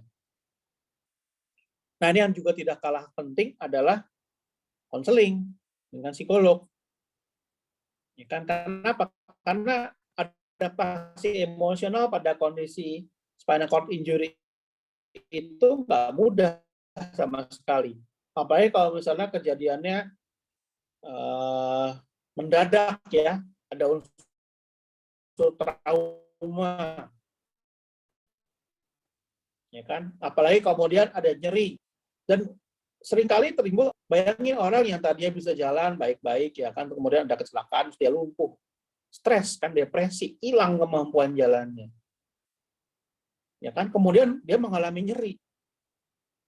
Itu nggak akan heran kalau kemudian orang tersebut berpikir, ini saya udah jatuh tertimpa tangga, ya kan?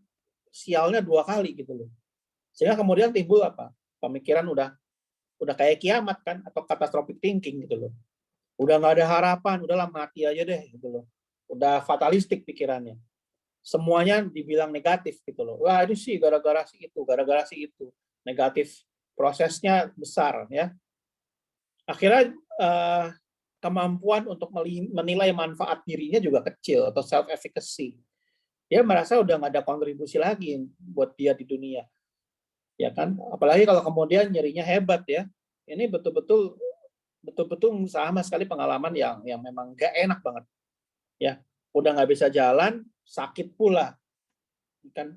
Jadi coba bayangkan dalam posisi seperti itu, ya memang akhirnya kita perlu konsultasi ya dengan psikolog ya untuk masalah-masalah seperti ini. Harapannya sih nanti ada banyak psikolog yang terampil dalam kasus spinal cord injury ya, mudah-mudahan. Kenapa? Karena kasus spinal cord injury itu di mana-mana di Indonesia banyak. Ya, sayangnya saya nggak tahu nih dalam dunia psikolog udah banyak belum psikolog yang terpapar dalam manajemen ini, karena sebenarnya ini kalau dicari pasti banyak. Cuman kan nggak semua orang datang ke dokter, ke rumah sakit kan. Masih aja ada yang dapat dari pengobatan alternatif. Ya kan, sayang kita nggak punya angkanya ya. Tapi sebenarnya kalau kita cari itu ada dan banyak sebenarnya. Oke, salah satu juga yang perlu dilakukan konseling adalah adaptasi perilaku. Apakah adaptasi yang baik atau perilaku maladaptif? Ya, adaptasi yang tidak baik gitu loh, adaptasi yang keliru ya. Misalnya kalau kemudian dia jadi kehilangan gairah hidup, tidak mau makan, tidak mau merawat diri dan seterusnya. Ini adalah perilaku maladaptif. Dinamika emosi dan mood ya, emosi dan mood ini beda ya. Ini juga mesti dipahami banget. Tidak jarang kasus-kasus traumatik spinal cord injury mengalami post traumatic stress disorder. Ini bisa loh, misalnya orang jatuh dari ketinggian, dari tebing, ini selamat, ya kan?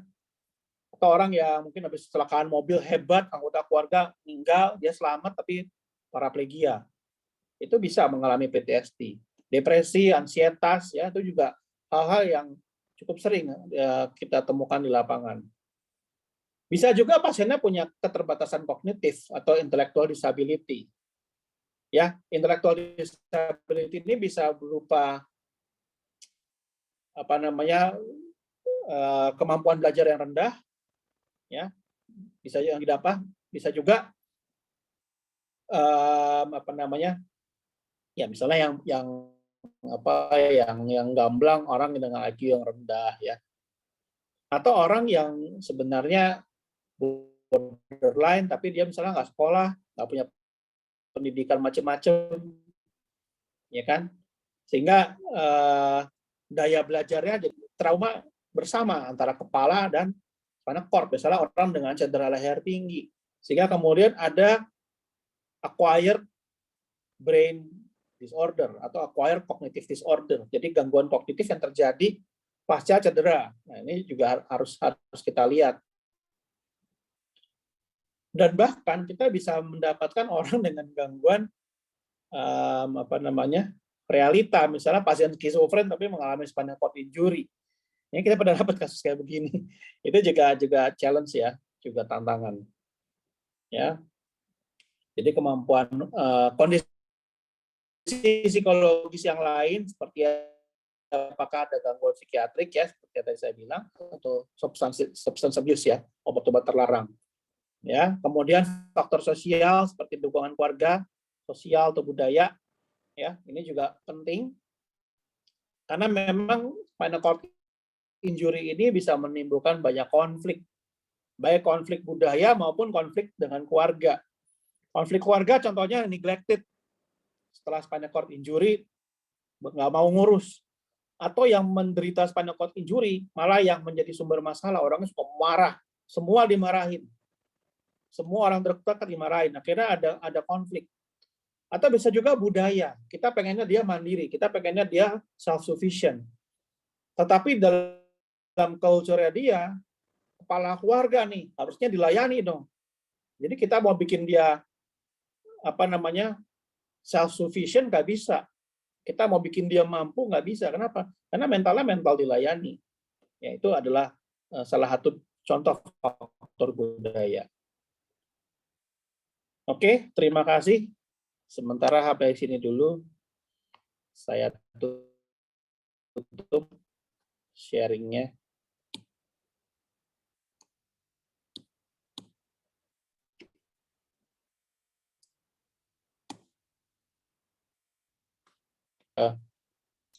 Terima kasih Dr. Ronald, terima kasih atas pemaparan yang luar biasa dan sangat rinci ya Dok, dari pengalaman menangani spinal cord injury ini Dok. Jadi tadi bisa saya simpulkan sedikit bahwa identifikasi nyeri pada pasien SCI memang bukanlah hal yang mudah. Seringkali tidak hanya satu tipe nyeri, melainkan terdapat beberapa tipe nyeri pada satu pasien di saat yang bersamaan. Nyeri ini dapat mempengaruhi aktivitas fungsional dan juga kondisi emosional pasien, dan juga mungkin keluarga ya Dok ya. Asesmen nyeri ini berupa anamnesis, pemeriksaan fisik, pemeriksaan penunjang terkait dengan area nyeri yang perlu dilakukan untuk menentukan tipe nyeri. Tata laksana nyeri pasca SCI merupakan tata laksana yang kompleks. Tadi disebutkan meliputi diperlukan pendekatan tim, adanya prioritas aktivitas, perencanaan bed day, penyesuaian kognitif, konseling psikologi, edukasi manajemen nyeri, pendekatan psikologis, latihan fisik dan latihan berbasis aktivitas, juga medikamentosa sesuai dengan etiologi. Oleh karena itu, asesmen nyeri dan tata laksananya menjadi hal yang sangat penting untuk meningkatkan kualitas hidup pasien. Baiklah, ini dalam kolom chat saya belum melihat adanya pertanyaan. Ini Dr. Ferius mengajukan raise hand. Silakan Dr. Ferius. Ya, terima kasih Dr. Sharon. Terima kasih Dr. Ronald atas atas kuliahnya, luar biasa dan aplikasi sekali. Tadinya saya lagi ngetik, tapi karena udah masuk list ya udah, jadi saya coba tanya deh. Kadang kan pasien suka tanya juga ya Dr. Ronald ya, misalnya kalau saya alternatif medicine, kedokteran alternatif atau akupunktur gitu ya. Nah itu untuk kasus nyeri pada SCI mungkin juga terutama yang below level, yang neuropatik, itu bagaimana kalau dari Dr. Ronald? Apakah sebenarnya efektif atau tidak? Makasih. Ya, makasih. Ini memang beda negara, beda kebijakan. Pada dasarnya saya sih nggak apa-apa dengan alternatif medicine. Cuman masalahnya adalah kompetensi dan sertifikasi. Beda kalau di luar negeri ya, kayak di Amerika atau di Perancis, pengobatan alternatif ini ada sertifikasinya, ada national board-nya, jadi nggak sembarangan. Ya, kalau misalnya di Indonesia kayak akupuntur, ya memang ada orang yang misalnya dokter spesialis akupuntur, ya kan, atau memang ada tenaga terlatih bersertifikat. Kalau saya sih selalu balikin ke orangnya gini, satu, sertifikasinya apa? Kalau nggak ada sertifikasi, ya risiko tanggung sendiri. Karena kan namanya orang ya gimana mau ngelarang ya, kita juga siapa gitu loh. Yang pasti kita harus tulis dalam informed consent. Kalau memang pengobatan alternatifnya kita lihat memang kita rasa memang ada manfaat dan memang penting, dan bahkan kalau lebih bagus lagi memang ada buktinya juga. Misalnya akupuntur itu salah satu tindakan alternatif yang saya rasa bermanfaat. Dan kalau kayak gitu saya biasanya kirim ke spesialis akupuntur gitu loh. Ya kenapa enggak gitu loh. Ya boleh-boleh aja. Intinya adalah bagaimana provider terapi alternatifnya bisa memberikan layanan bisa dipertanggungjawabkan. Intinya sih itu aja. Kecuali memang ada tindakan-tindakan yang berpotensi mencelakakan, ya pasti saya larang. Misalnya misalnya dipijit sama dukun, ya saya yang terus terang nggak bisa kasih rekomendasi, tidak tepat. Kedua, juga sering kita lihat orang yang kemudian dapat masalah dari situ gitu loh. Orang yang kemudian dapat cedera gara-gara itu. Jadi ya kalau di Indonesia kita mesti selektif banget lah.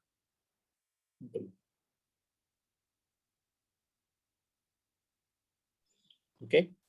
Bagaimana Dr. Ferius? Apakah sudah cukup? Ya, terima kasih Dr. Ronald. Mungkin kalau berdasarkan pengalaman, kalau selama ini yang akupunktur itu sebenarnya efektif nggak untuk pasien nyeri SGI? Yang tadi terutama mungkin kayak below level gitu kan, sebenarnya kalau secara patofisiologi kita pikir kan udah kompleks sekali ya. Gitu.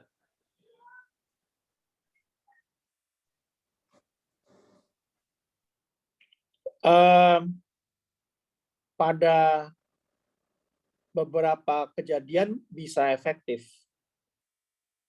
Tapi kalau apakah kemudian semua kasus neuropathic pain efektif dengan akupuntur, saya rasa enggak ya. Karena ya ada juga beberapa orang yang sudah menjalankan itu dengan sepengetahuan saya, dan tetap mengeluh masih sakit.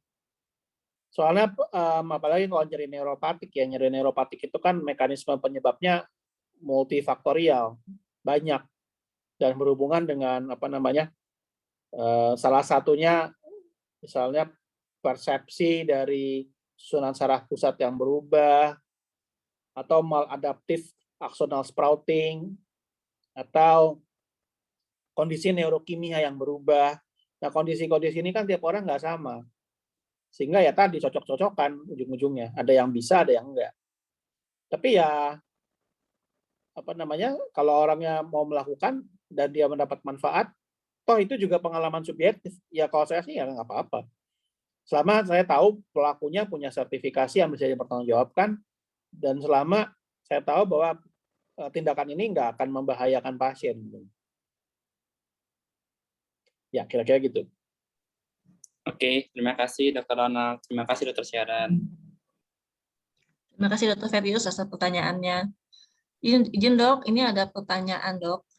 Pertanyaannya adalah izin bertanya, bagaimana pendapat Dr. Ronald dengan alat modalitas portable TENS yang dijual bebas untuk mengatasi nyeri kronis pada pasien SGI? Apakah ada kehati-hatian yang perlu diperhatikan? Ya, kalau yang saya tahu, TENS yang dijual bebas untuk orang awam itu dayanya rendah ya. Kemudian range intensitasnya juga rendah. Dan memang untuk pemakaian awam sih sebenarnya nggak ada bahayanya kalau saya bilang. Kecuali kalau kemudian dipakai untuk hal yang bukan buat seharusnya TENS ya. Itu saya nggak tahu. Tapi sejauh ini alat-alat yang pernah saya lihat dayanya rendah. Dan mohon maaf nih saya bicara kayak gini, mohon maaf banget. Tapi memang pengalaman lapangan harga memang nggak nipu sih. Kalau alatnya juga kemudian bebas dan murah, biasanya listrik yang dihasilkan juga nggak terlalu besar gitu, sehingga ya tadi bahayanya makin kecil. Malah kadang-kadang saking murahnya jadi nggak ada manfaat khusus gitu. Jadi memang kualitas produk pembuat, vendor atau pabrik ya, manufaktur itu mempengaruhi juga kualitas alat. Yang saya ketahui kalau kemudian dia alatnya lebih kompleks, dia akan bilang peruntukannya ini memang untuk medis. Itu ya kalau yang saya lihat dari pasar ya. Dan mungkin kalau untuk medis saya lihat alatnya juga secara instrumentasi lebih sophisticated ya, lebih rumit. Jadi kalau orang awam mungkin malah akan bingung lihatnya. Nah, di luar itu, apakah kemudian bisa untuk nyeri, apalagi neuropathic pain, itu sangat subjektif. Karena bisa ada yang respon, bisa ada yang nggak respon. Atau responnya sekarang, nantinya jadi toleran nggak respon. Itu yang saya bilang. Nggak ada satupun pendekatan untuk nyeri yang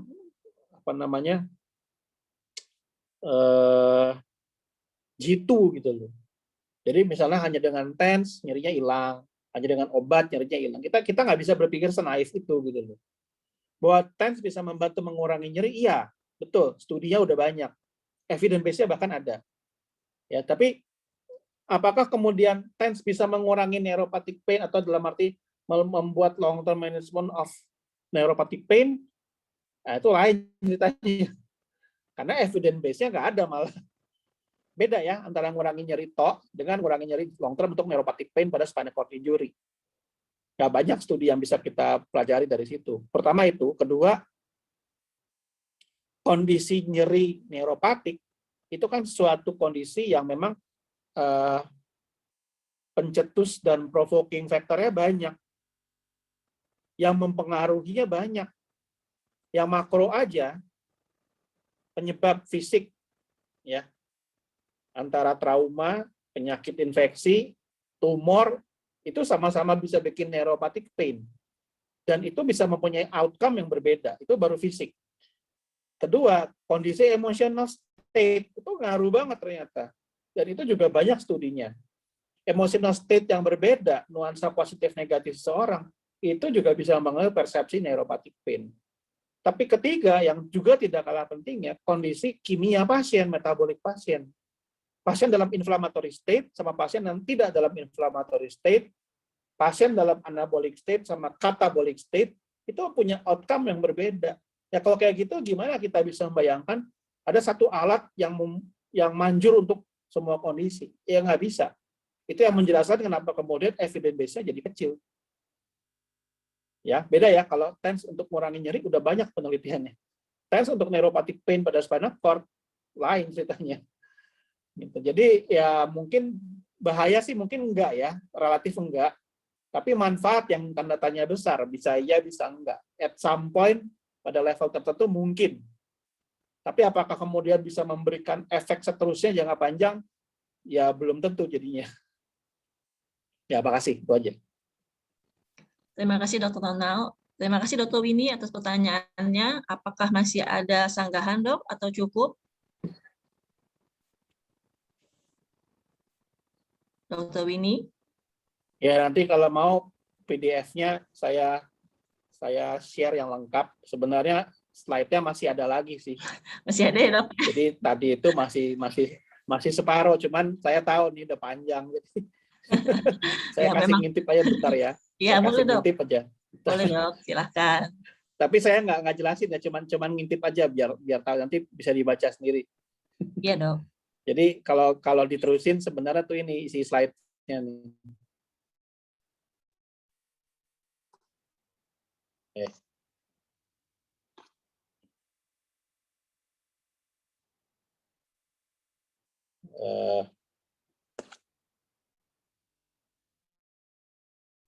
Tuh kalau diterusin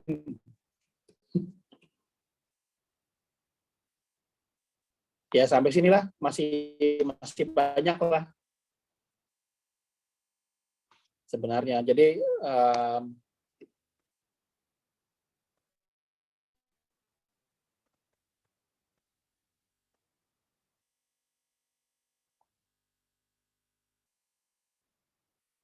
ini sih sebenarnya ya. Tapi apa namanya? Nanti dibaca aja ya. Kalau saya udah kasih di grup ya. Nggak usah kita bahas sekarang karena udah nggak sempat juga. Dan nanti tambah nyut-nyutan kita. Nanti jadi nyeri. Kalau share semua sekarang jadi nyeri. Lebih baik nanti kita baca pelan-pelan sambil ngopi, sambil makan pisang goreng. Setuju dok, memang nyeri ini sangat kompleks ya dok ya. Mungkin ini kan Dr. Ronald juga banyak membuat Ya, penelitian dan belajarnya bisa bikin tulisan. nyeri. Iya, iya dok. Ini kebetulan Dr. Ronald kan juga banyak membuat penelitian ya dok ya tentang data-data pasien Fatmawati. Mungkin dari sekian Ya. banyaknya dan sekian kompleksnya nyeri ini dok, bisa di-sharing dok sebenarnya nyerinya yang paling banyak didapatkan pada pasien SCI ini bagaimana dok? Nyeri paling banyak itu nomor 1 neuropatik, nomor 2 muskuloskeletal. Ini cuman data kasar ya. Kalau muskuloskeletal jadi banyak, lebih karena penyakitnya yang karakteristiknya menyerang sistem skeletal.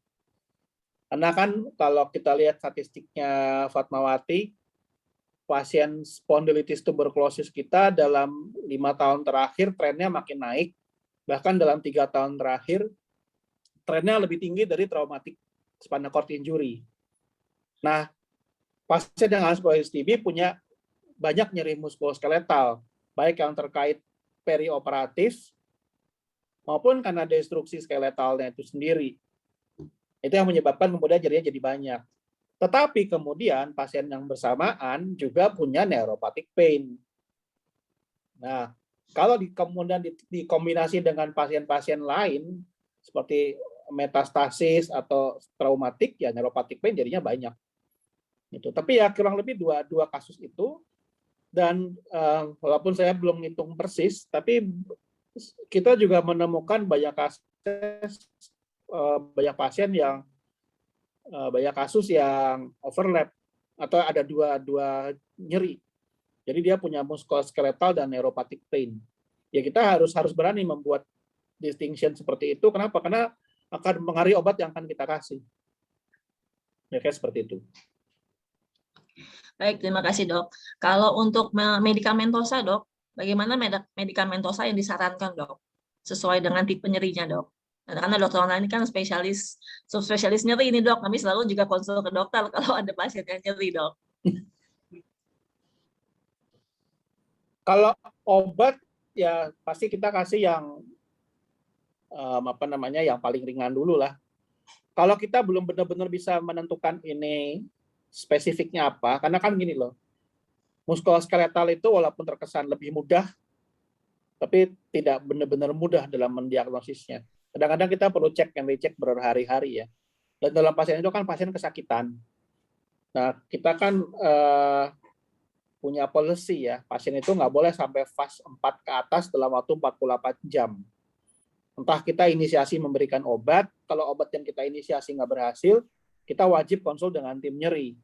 Ya kebetulan saya bagian dari tim nyeri, jadi sekalian sih. Tapi kadang-kadang kita konsultasi juga dengan dokter anestesi ya, yang memang mendalami nyeri. Tapi prinsipnya adalah kita mulai dengan analgesik yang sederhana dulu. Yang misalnya kalau kita putus nggak terlalu banyak masalah gitu.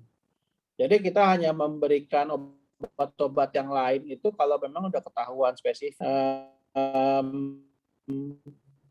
Kalau di poliklinik saya masih kasih paracetamol sih. Cuman kalau udah dirawat inap dan kita tahu kira-kira angka nyerinya udah hebat, ya saya udah main golongan ibuprofen atau ketoprofen atau tramadol, tergantung kualitas nyerinya.